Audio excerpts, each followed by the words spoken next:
Harper Audio presents A Pug Like Percy by Fiona Harrison, read by Huw Parmenter. Chapter 1.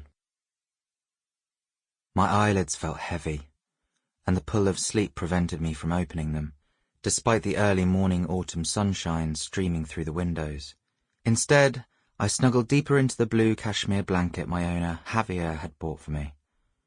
I screwed my eyes tight, happy to enjoy a few more minutes in bed with the blanket I loved, and wriggled around until I was comfortable. Yet no matter how hard I tried to return to the land of Nod, something felt wrong. Blinking my eyes open with renewed determination, I scrambled onto all four of my paws and looked around. With a start, I realized the room I found myself in was completely unfamiliar. Where was the sofa I liked to nap on? The television I liked to watch Tom and Jerry on? The glass coffee table I always ran into, and the thick multicoloured rug I liked to roll around on? Why was I not at home? My heart pounded with fear as I glanced over each of my shoulders to find I was alone in a small room, containing my bed and an old basket of toys, while on the other side stood an old easy chair. My food and my water bowls were near the door, and an old sheepskin rug lay on the floor.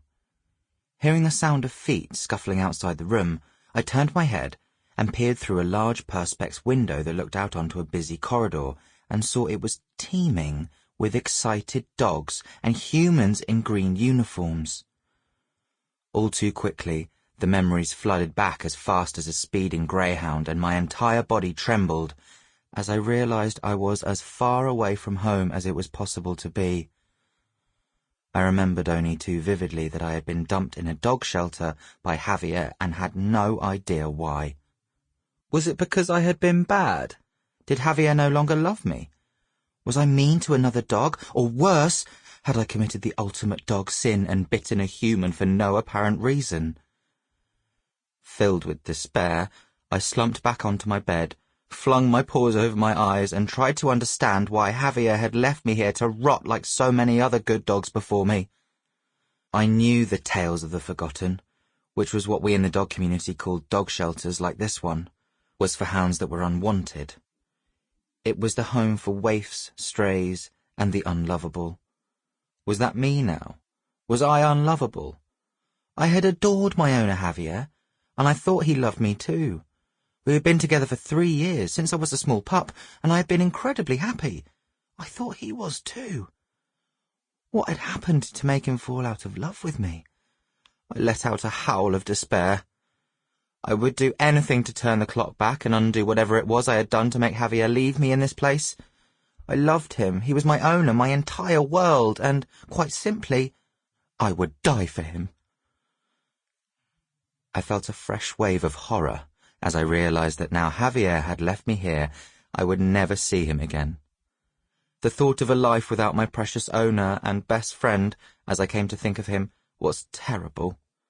As the image of his handsome Brazilian face appeared in my mind, I howled. I loved him, I missed him, and a life without him was unthinkable. I thought back to my behaviour over the past few days and weeks and was unable to pinpoint anything I had done that was particularly naughty. In fact, I thought I'd been good, ensuring I refrained from sitting on Javier's girlfriend Gabriella's clothes, not making a loud noise when I chewed my kibble, or bothering either one of them for too many walks in the park. I howled again, and suddenly heard the door to the room open, and footsteps pad gently towards me.